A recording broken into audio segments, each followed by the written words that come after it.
No campo de batalha da natureza, os animais lutam pela sobrevivência. Esse conflito levou à evolução de uma arma extraordinária, que mudou para sempre as regras do combate entre predadores e presas.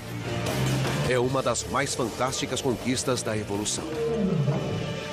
Os olhos. Evolução. A história da sobrevivência. Evolução.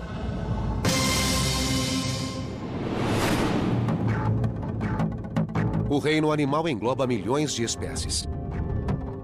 E mais de 95% delas têm um traço em comum: o sentido da visão. Os olhos estão por toda parte. Mas preste atenção. Nenhuma espécie vê o mundo de modo idêntico que as outras.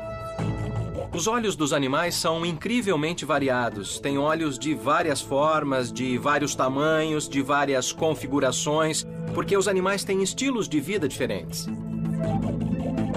Entre os olhos mais aguçados do reino animal estão o das aves de rapina.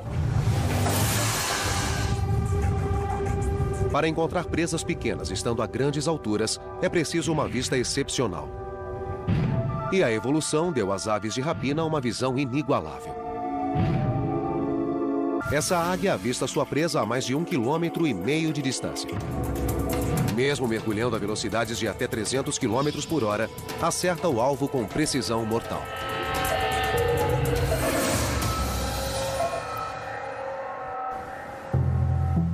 O segredo da eficiência da águia?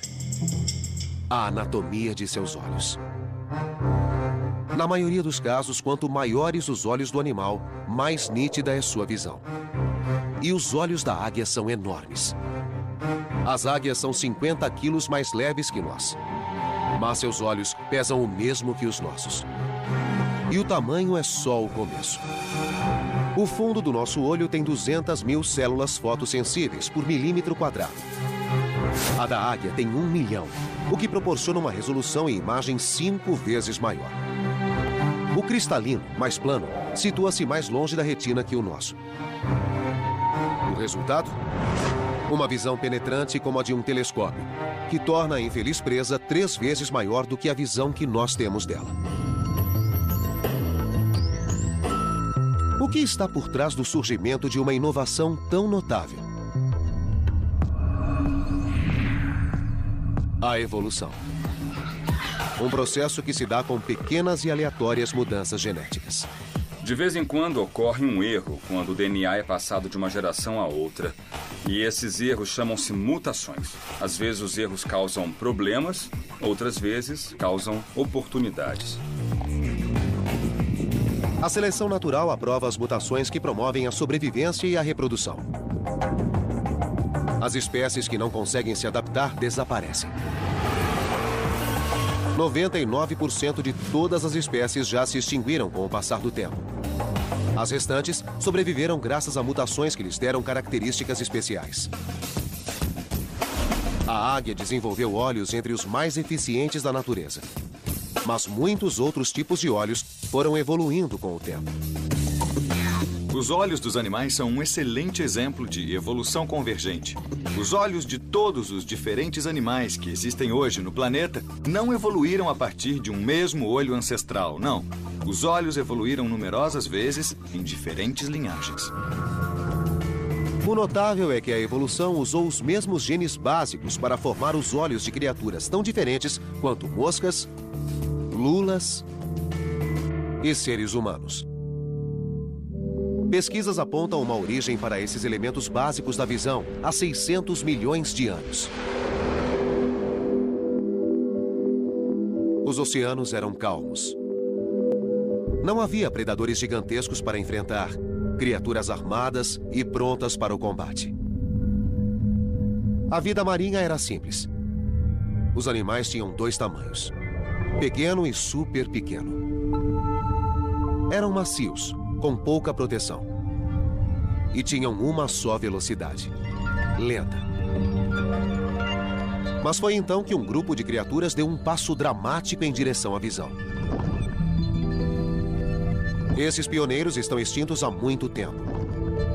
Mas uma das mais antigas linhagens existentes que ainda nadam nos oceanos permite vislumbrar o passado. A medusa. Os biólogos Alex Goodell e Chad Widmer, do Aquário da Baía de Monterey, procuram um exemplar para testes Vai pegar?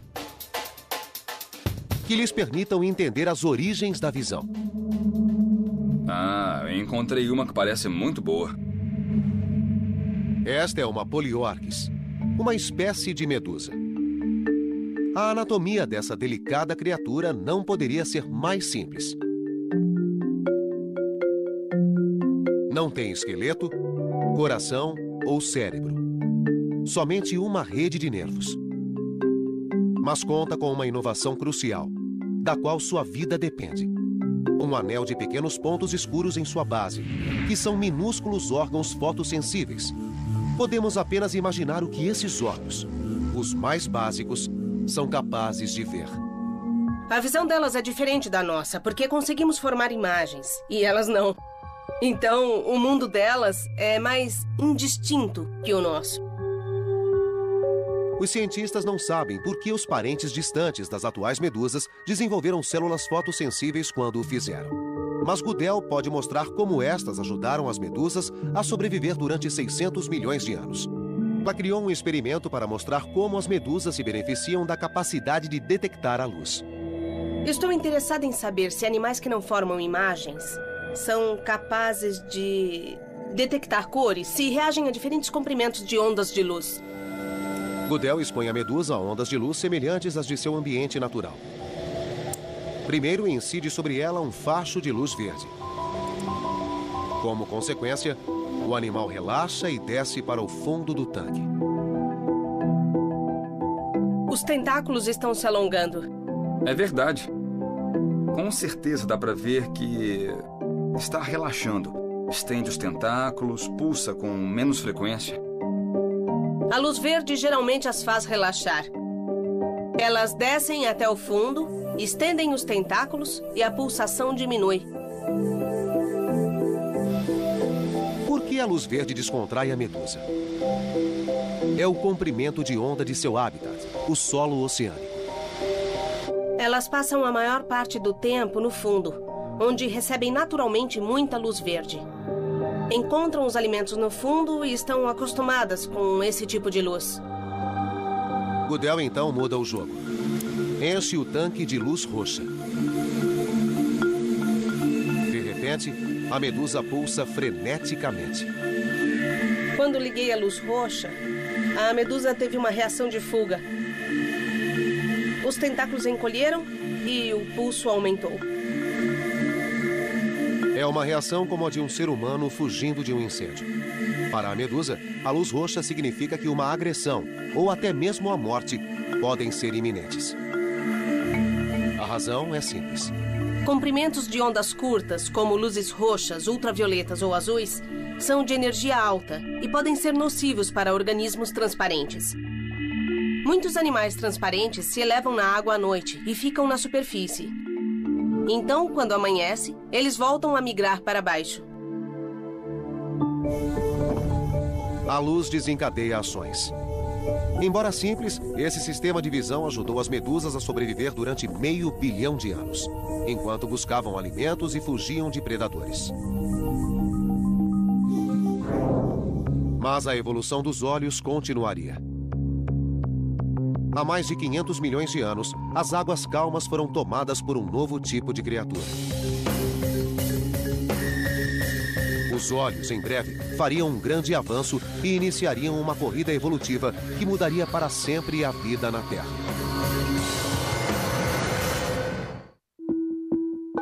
A aurora da Era Cambriana, há 544 milhões de anos.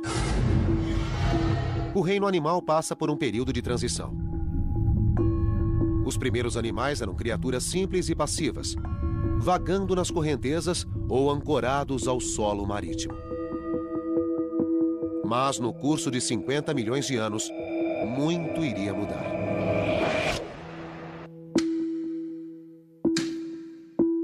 A vida passou por uma transformação explosiva. milhares de novas espécies despontaram, inclusive os ancestrais oceânicos dos dinossauros, elefantes e seres humanos. Foi o Big Bang da evolução.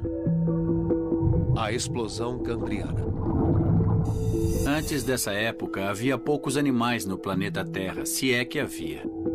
E num período de 20 a 30 milhões de anos, todos os grandes grupos de animais surgiram no registro fóssil e começaram a se diversificar. Foi um tempo de grandes mudanças evolutivas. Cientistas como Bruce Lieberman estão descobrindo pistas antigas sobre o motivo dessa explosão.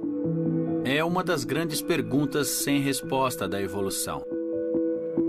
Darwin fala da explosão cambriana em A Origem das Espécies, de 1859. Estava perplexo com o rápido aparecimento dos organismos. Queremos saber quais gatilhos causaram essa explosão de vida. As criaturas que emergiram do período cambriano eram maiores e mais móveis que suas predecessoras. Além disso, desenvolveram armas para lutar. Um aspecto importante da explosão cambriana é ter sido uma corrida evolucionária. Pela primeira vez, as criaturas desenvolveram as armas naturais com que ainda lutam hoje. Mandíbulas, garras, armaduras e a mais crucial de todas. Os olhos surgiram. São óbvios, existem, e não há evidências de olhos complexos antes da explosão cambriana. Foi o primeiro tipo de olho a surgir no registro fóssil. Olhos compostos. Invenção de um grupo de artrópodes chamado trilobitas. Os artrópodes são animais de membros articulados que hoje incluem os crustáceos, insetos, aranhas, etc. O tipo de olho desses artrópodes é o olho composto. De perto, é claro que esses olhos não se parecem com os nossos. Veja essas duas estruturas redondas na cabeça. Quando examinamos em detalhes, vemos pequenos corpos circulares numa série de fileiras. Cada uma tem muitos desses círculos e vemos que se trata de olhos com muitas lentes. Os olhos dos trilobitas foram um dos primeiros resultados da corrida armamentista no mundo animal. Coincidência? Ou a evolução de olhos mais eficientes teria sido a fagulha que causou a explosão cambriana? A visão é o que permite que haja presas e predadores. Se não fosse o desenvolvimento dos olhos, teríamos as centelhas da explosão cambriana, mas não todo o Big Bang. Como os trilobitas produziram um olho tão complexo? Eles lançaram mão dos materiais disponíveis. Seus olhos são feitos de pedra. Esta pedra é calcita, e é a mesma pedra ou mineral que compõe o olho dos trilobitas. A pele dos trilobitas secretava esse mineral para formar suas carapaças e olhos rígidos. É disso que o esqueleto é feito. Tiveram de desenvolver o olho com essa substância. Temos um bom registro de como eram os olhos deles. Sem a calcita, os trilobitas seriam não só nus, como cegos. Esses olhos de cristal representaram um grande avanço em relação às células fotossensíveis. E deram aos trilobitas uma enorme vantagem em termos de sobrevivência. Os olhos que existiam antes da explosão cambriana estavam longe de ser tão complexos como o tipo de olho dos trilobitas. O olho composto permitiu que perseguissem melhor as presas ou encontrassem carcaças para comer. Verdadeiros visionários, os trilobitas diversificaram e sobreviveram por quase 300 milhões de anos. Até que uma extinção em massa varreu o último dessa espécie. Mas outros artrópodes sobreviveram. E um grupo levou o olho composto a um outro patamar. Os insetos. A forma de vida animal mais abundante no planeta são os insetos. Há literalmente mais de 1 milhão de espécies de insetos. Todos têm o complexo olho composto. Os primeiros insetos evoluíram há cerca de 400 milhões de anos. Embora os insetos e os trilobitas tenham um ancestral comum, não são seus descendentes diretos. Segundo estudos, eles desenvolveram os olhos compostos independentemente, mas a partir do mesmo modelo genético. Uma série de lentes microscópicas que se combinam para formar uma imagem. Quanto maior o número, maiores os detalhes. Moscas rajadas têm centenas de lentes por olho. As abelhas têm incríveis 7.000 lentes. Mas a evolução levou um inseto a desenvolver um olho composto de espantosa complexidade. A libélula. Surpreendentemente, cada olho tem 29.000 lentes, tornando-o um fabuloso detector de movimento. Quando persegue uma presa veloz, chega a atingir 60 km por hora. Os olhos não focalizam bem, mas sua velocidade de processamento é extraordinária, distinguindo imagens 5 vezes mais rapidamente que os nossos. O resultado são reflexos relâmpago, ideais para sincronizar ataques e evitar colisões em alta velocidade.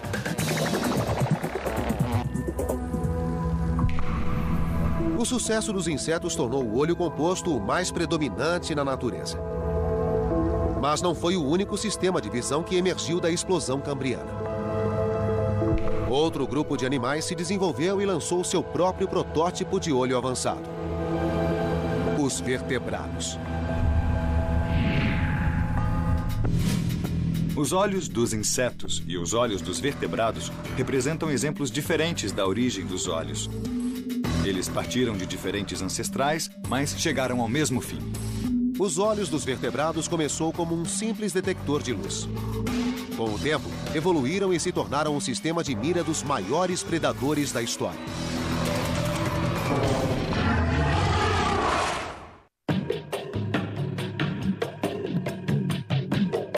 Dentre as criaturas da Terra, muitas têm olhos semelhantes aos dos seres humanos. De fato, um tipo de olho possibilita a visão de todos os vertebrados. O olho vertebrado é uma câmara com apenas uma lente, feita de tecido mole. Entre os vertebrados estão répteis, mamíferos e aves. E todos têm o mesmo ancestral: um animal primitivo e alongado que viveu durante a época da explosão cambriana. Como os olhos rudimentares dessa criatura se tornaram os olhos complexos com que enxergamos, fascina os cientistas desde Darwin. O olho vertebrado é o ícone da evolução. Os detratores de Darwin o usavam como exemplo de um traço tão incrivelmente complicado e que tão obviamente seria uma máquina que era a marca de um criador inteligente.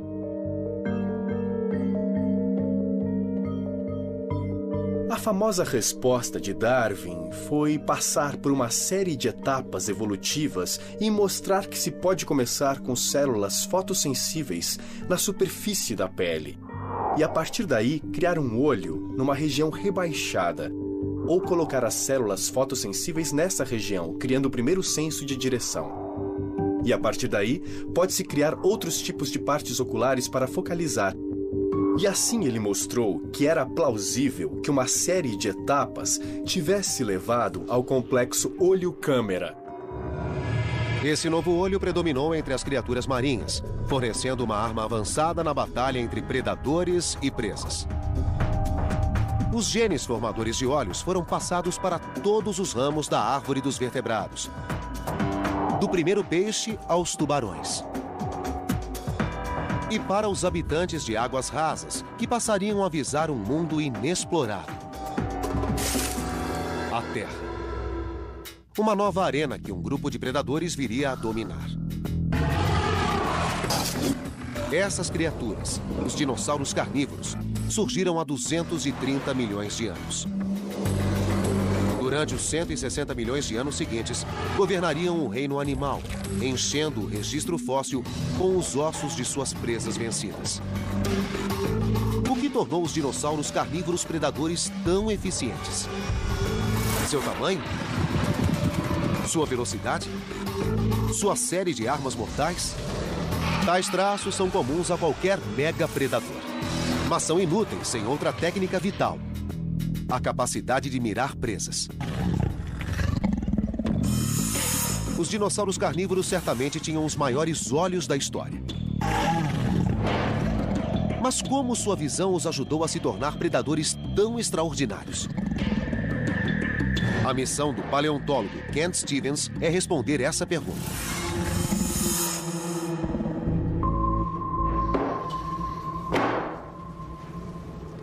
É interessante saber como era ser um dinossauro. Que tipo de visão ele tinha? Como usava os olhos? Mas havia um grande obstáculo. Ao contrário dos ossos, os olhos dos dinossauros não suportaram a passagem do tempo. É preciso preencher as lacunas porque o tecido do globo ocular nunca é preservado. Tudo o que resta são os ossos. Stevens usa os ossos para fazer maquetes de cabeças de dinossauros, que podem revelar como era a visão desses animais. Encontrei um meio de compreender como era que o dinossauro olhava o mundo a partir da minha visão do animal. Stevens criou um modo novo de simular a visão dos dinossauros usando lasers. O raio ilumina o olho, permitindo a Stevens traçar sua linha de visão. Quando o olho iluminado é obscurecido pela testa ou focinho do animal, Stevens chega ao limite do que o olho podia ver. Decidi traçar as linhas de visão sobre um vidro entre mim e o animal, sendo que, se eu não pudesse vê-lo, ele não poderia me ver. Mapeando as linhas de visão dos dois olhos, Stevens calculou o grau de sobreposição. Tenho esses pontos e, quando os conecto, isto representa a região que ambos os olhos podem ver. A área em que os pontos se sobrepõem é conhecida como campo binocular de visão. Que vantagem a visão binocular oferece? A visão binocular, ou seja, ver algo com os dois olhos, é ótimo para avaliar profundidade. Se você tem dois olhos e pode focalizá-los simultaneamente no objeto à sua frente, seu cérebro pode determinar exatamente a distância desse objeto. Como isso ajudaria um predador? Imagine um dinossauro grande, com olhos voltados para fora, resultando em dois campos de visão que não se sobrepõem. Isso dificulta que o animal destaque um objeto de seu pano de fundo e avalie a distância até ele. Mas se os olhos se voltassem para frente, seus campos coincidiriam, possibilitando alguma visão binocular. De repente, o mundo se torna tridimensional e medir a distância até um alvo deixa de ser um problema. Stevens sabia que, se pudesse entender a visão binocular dos dinossauros carnívoros, poderia determinar como caçavam as presas. Escolheu estudar o membro mais célebre do grupo, o Tiranossauro Rex. Com caninos de 33 centímetros, esse monstro de 6 toneladas estava armado até os dentes. Mas ele tinha um sistema de visão compatível com sua força? Ele tinha 55 graus, que é uma visão binocular considerável, como a dos falcões. Stevens concluiu que esse sistema de visão permitia que o Tiranossauro Rex localizasse sua presa à distância e a perseguisse. Isso certamente foi uma vantagem seletiva para um predador. Ele podia não perder o alvo de vista e a sobreposição permitia que visse o mundo se movendo enquanto avançava. A visão em 3D era a parte crucial do arsenal do Tiranossauro Rex. E examinando crânios de vários estágios da história do animal, Stevens descobriu que sua visão em 3D foi melhorando com o tempo. Seu focinho e sua face se estreitaram para permitir que os olhos se voltassem mais para frente. A evolução moldou a cabeça desses animais com um propósito. Houve uma progressão em direção a uma visão cada vez mais binocular. Então foi uma vantagem para o animal. Com olhos voltados para frente e diâmetro de 10 centímetros, a visão do Tiranossauro Rex estava entre as mais detalhadas do reino animal. Mas Stevens descobriu que nem todos os dinossauros carnívoros eram como o Tiranossauro Rex. Este é o Alossauro. Foi o maior predador do final do Jurássico. Seus olhos são muito voltados para fora.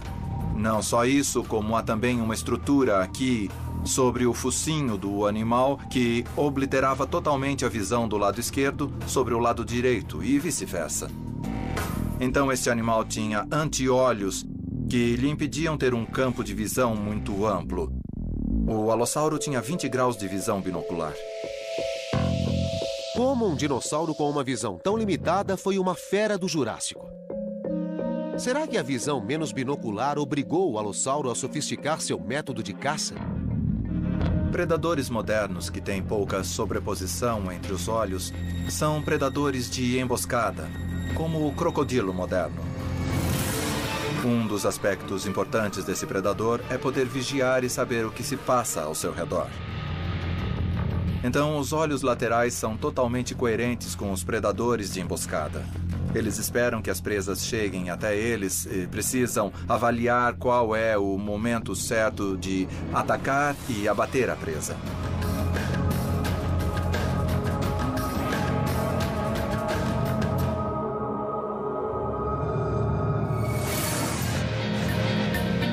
Os dinossauros revelam que a mesma estratégia evoluiu continuamente na visão dos predadores. No caso das presas, a estratégia é oposta. A visão delas evoluiu de modo a ajudá-las a escapar dos predadores. Enquanto os caçadores desenvolviam olhos cada vez mais próximos para mirar as presas, os olhos destas se afastavam cada vez mais. Hoje, os coelhos levam essa estratégia ao extremo, com visão de 360 graus. Os olhos dos coelhos situam-se nas laterais superiores do crânio. Sua visão não é tridimensional, mas lhes permite ver ameaças em qualquer ângulo.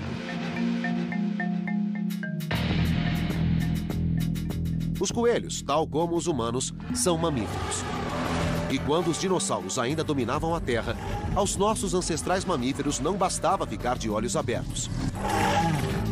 Para sobreviver, precisaram desenvolver uma nova visão, que lhes permitisse coexistir com criaturas que ameaçavam sua existência.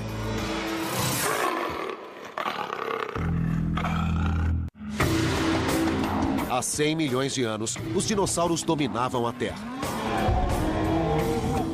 Qualquer animal que competisse com esses mega-predadores tinha poucas chances. Principalmente os recém-chegados à evolução, os primeiros mamíferos da Terra. Eram animais não muito maiores que ratos. Na época dos dinossauros, havia também mamíferos, mas eles eram muito pequenos, caberiam na palma da mão e só queriam ficar fora do caminho dos dinossauros. Para os mamíferos, a opção era correr ou ser esmagado. Essas pequenas criaturas se adaptaram a um nicho ainda não explorado: a noite. E desenvolveram um sistema de visão próprio para a escuridão: a visão noturna. Um triunfo da evolução óptica e um traço essencial para a sobrevivência de muitos mamíferos hoje. Muitos mamíferos modernos enxergam bem no escuro e muitos deles são noturnos. E, em alguns casos, isso deve ser um vestígio da herança evolutiva de mamíferos pequenos que se escondiam dos dinossauros e saíam à noite para se alimentar. Que mudanças a evolução impôs aos olhos dos animais noturnos?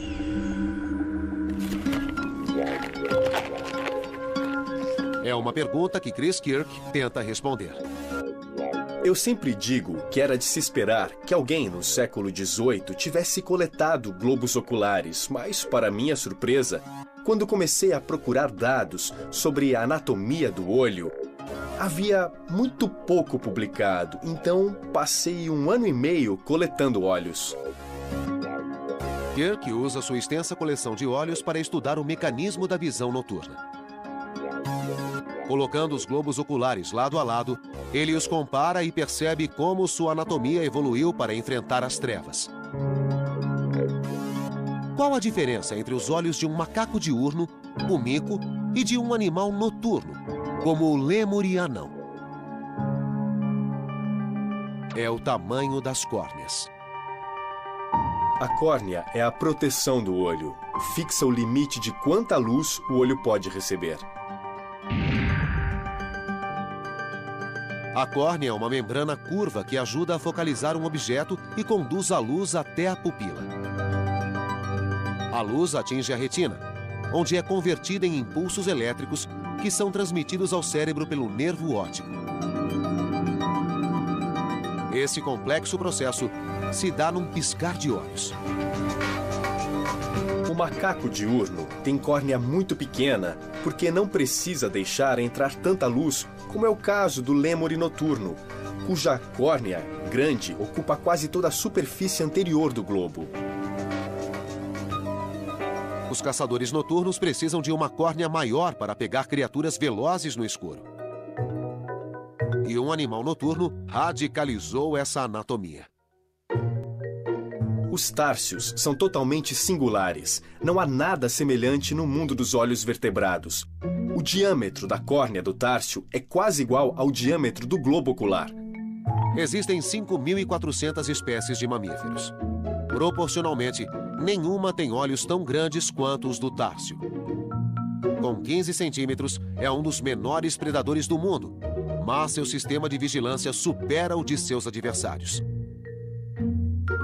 Os társios precisam de uma visão que seja muito sensível e aguçada. Um dos únicos modos de conseguir isso é ter olhos cada vez maiores, e foi o que os társios fizeram. São tão grandes que superam o tamanho do cérebro. Este é o olho de um társio filipino, e veja que sua córnea é um pouco maior que as minhas córneas. Mais incrível ainda é que a cabeça do társio é só deste tamanho. Os olhos do társio são tão grandes que precisam de apoio extra para não cair. O globo ocular ultrapassa os limites da órbita e tem fortes tecidos conectivos nas pálpebras para manter o globo no lugar. A criatura compensa os olhos imóveis com um pescoço que gira a mais de 180 graus. As adaptações visuais do társio mostram a que extremos chega a evolução. Muitos animais, como os grandes felinos, encontraram outro modo de aumentar a visão noturna. Presentes em fábulas e contos de fadas, olhos que brilham no escuro assustam crianças há séculos. Mas o que é um pesadelo para alguns, para outros é uma dádiva da evolução. Eles nos enxergam muito bem, muito melhor do que nós os vemos. Com certeza. Se um deles nos perseguisse, nem notaríamos sua presença. Mesmo sem luz, eles sabem quando e quem está vindo. A função dos olhos brilhantes vai além de assustar. Essa adaptação tornou os felinos excepcionais caçadores noturnos. Esses animais são muito ativos à noite e nós podemos ouvir os barulhos que fazem, em especial o leão, que começa a rugir a essa hora. Oi, Kiki. E com o brilho dos olhos, não só eles enxergam a presa melhor, como assustam mais qualquer outro predador. A fonte do brilho está oculta na anatomia dos olhos felinos. Espere. Ao dissecar cuidadosamente, Kirk revela seu funcionamento interno. Primeiro, a retina. Depois, o tecido fotossensível que reveste o fundo do olho, uma região chamada tapetum lucidum.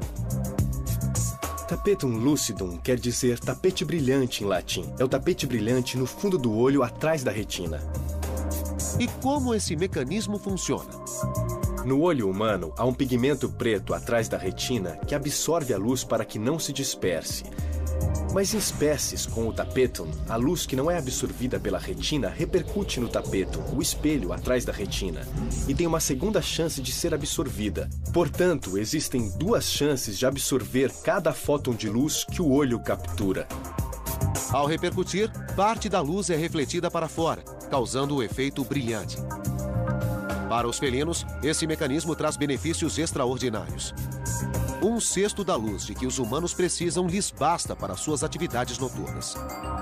Acho que o tapetum é uma adaptação maravilhosa. Foi uma solução muito elegante para um problema biológico muito objetivo. E colocar um espelho atrás da retina para aumentar a sensibilidade é muito simples. Os felinos não foram os únicos mamíferos a desenvolver soluções engenhosas para enxergar à noite. Outras espécies chegariam ao mesmo resultado, de modo totalmente independente. Acho que o mais interessante a respeito da evolução do Tapetum lucidum é que foi uma solução tão boa para o problema de aumentar a sensibilidade que muitos grupos de mamíferos chegaram à mesma solução independentemente. E quanto a nós? Mesmo sendo mamíferos, não enxergamos bem à noite. Isso porque há 30 milhões de anos, nossos ancestrais trocaram a noite pelo dia. Quando esses primatas se mudaram para um novo nicho, desenvolveram olhos capazes de ver o mundo como nunca antes. O olho humano é capaz de decifrar 2,3 milhões de cores com velocidade e precisão que fazem um computador parecer lento. Nossa visão de cores é superior à de muitos outros mamíferos, que precisam sobreviver com bem menos. Para os cães, o mundo é virtualmente destituído de cores. Apenas um pequeno número de espécies, incluindo nossos parentes primatas, são capazes de ver uma gama completa de amarelos, azuis, verdes e, mais importante, vermelhos. Mas os primeiros primatas não possuíam essa exímia visão de cores. Sua evolução se deu na esteira de uma extinção em massa. 66 milhões de anos atrás, um asteroide gigantesco causou a extinção dos dinossauros não aviários e abriu caminho para o surgimento dos mamíferos. Depois do fim dos dinossauros, os mamíferos se espalharam. De repente começaram a se diversificar. E um grupo de mamíferos, os primatas, foram direto para as árvores. Quando foram para o alto das florestas, os primatas se tornaram uma nova espécie. Uma das linhagens passou a ser diurna. Os ancestrais dos atuais macacos e humanos. E seus olhos passaram por uma nova adaptação inexistente nas espécies anteriores. A expansão da visão das cores. Uma gama padrão de cores, que consistia de azuis e verdes, passaram a incluir vermelhos. Por que os primatas precisavam ver o vermelho nesse novo mundo? Os biólogos buscam pistas nos primatas de hoje. O macaco guariba é um animal singular que pode nos ajudar a entender nosso próprio passado evolucionário. O biólogo Nate Domini passou a carreira pesquisando primatas para entender nossa própria evolução. Eles são quase como uma máquina do tempo para saber como o macaco ancestral na África e na Ásia teria sido. Nós podemos obter pistas de como era sua dieta, seu comportamento, sua anatomia. E esse animal ancestral foi quem deu origem a todos os macacos posteriores e depois aos humanos. Domini queria saber por que a seleção natural favoreceu uma melhor visão de cores em nossos ancestrais. O que eles ganharam conseguindo ver a cor vermelha? Domini passou um ano estudando primatas em seus hábitats naturais. Minha pesquisa de doutorado incluiu ir para a África estudar macacos com diferentes dietas e chimpanzés para saber se havia algum alimento comum ao qual todos eles recorreram e que podia explicar por que esses macacos tinham uma visão de cores muito semelhante. Domini percorreu a floresta em busca de amostras para testes, esperando coletar folhas com as quais os macacos se alimentavam. Mas havia um problema. Ele não alcançava o que os macacos comiam. É difícil na floresta tropical. Quando um animal está no alto de uma árvore comendo algo e você quer uma amostra, não é muito fácil conseguir. Como não tinha outra escolha, ele adotou uma arma. Usamos um robusto estilingue panamenho para disparar pedrinhas nas copas e derrubar folhas. É um bom modo de coletar amostras dos alimentos dos primatas. Após coletar e guardar as amostras, Domini começou o verdadeiro trabalho. Usando um instrumento chamado espectrômetro, ele registrou a cor de cada folha que recolheu. Está vendo esse pico aqui no espectro verde? Isso indica que a folha é verde. Então, comparado com aquela, o pico desta aqui acontece mais nas regiões laranja e vermelha. Esses dados levaram a uma notável descoberta. Os macacos não só comiam folhas vermelhas, como estas compunham a maioria de sua dieta.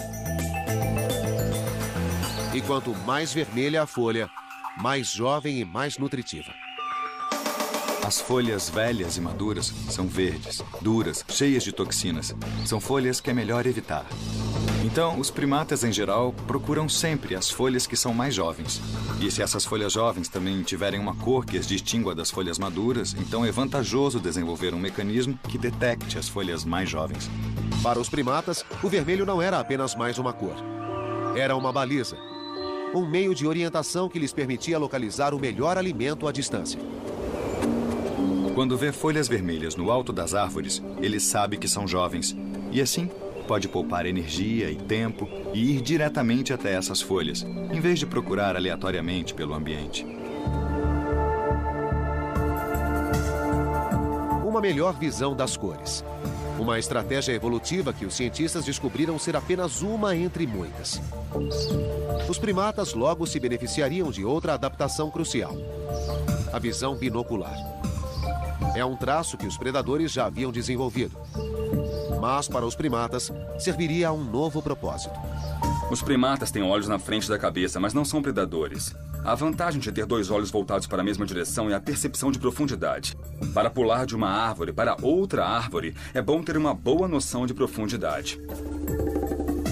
Com o tempo, os primatas desenvolveram um campo binocular de visão de 60 graus, como o das aves de rapina. Esse salto evolucionário permitiu que os primatas explorassem a coordenação mão-olho. Mas a maior visão binocular teve um preço. Ao contrário dos coelhos, os primatas passaram a ter um campo de visão limitado. A maioria dos animais tem olhos nas laterais da cabeça. Ou seja, os olhos estão no lado da cabeça, o que lhes fornece uma visão panorâmica e é muito útil para detectar predadores que podem chegar por trás. Então, acaba sendo prejudicial ter os olhos na frente, mas a vantagem é a maior noção de profundidade, a maior acuidade visual. Quando os primatas abandonaram o sistema de visão que os protegia, as aves de rapina logo aproveitaram. Mergulhando do céu e colhendo primatas das copas das árvores, essas aves eram uma ameaça considerável.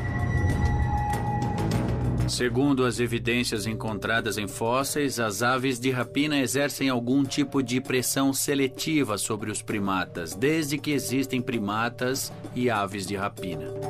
Os primatas eram um alvo fácil para os predadores alados. Ameaçados, eles desenvolveram um novo tipo de comportamento: viver em sociedade. Quando desenvolveram olhos na frente da cabeça, esses animais tiveram de viver com outros animais para aumentar a probabilidade de detectar um predador. Viver em grupo foi a resposta que os primatas deram aos predadores. Permitiu-lhes manter o alto grau de visão binocular sem sacrificar a segurança. Estar atento em prol da comunidade teve um efeito colateral evolutivo: cérebros maiores e mais capazes. Surgiu a vida em grupo. E quando isso aconteceu, houve grande pressão seletiva. A evolução gerou cérebros maiores, porque era preciso lembrar de mais indivíduos. Os fósseis mostram como o sistema visual dos primatas evoluiu com o tempo. A órbita dos olhos e o nervo óptico se ampliaram com o aumento do tamanho do cérebro. Os primatas exigiram muito dos olhos, da visão cromática até o aumento da visão binocular. Tornaram-se extremamente sensíveis às menores mudanças de expressão no rosto de outros primatas. E essa necessidade de processamento visual levou ao desenvolvimento da inteligência.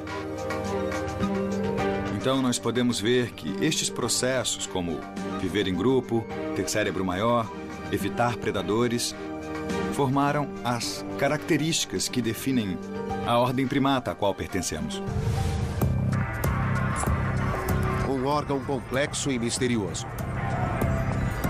que move a evolução há mais de 500 milhões de anos e estimula uma eterna competição entre predadores e presas. E se tornou um componente indispensável para milhões de espécies. o homem. Um motor da evolução e uma de suas grandes obras-primas.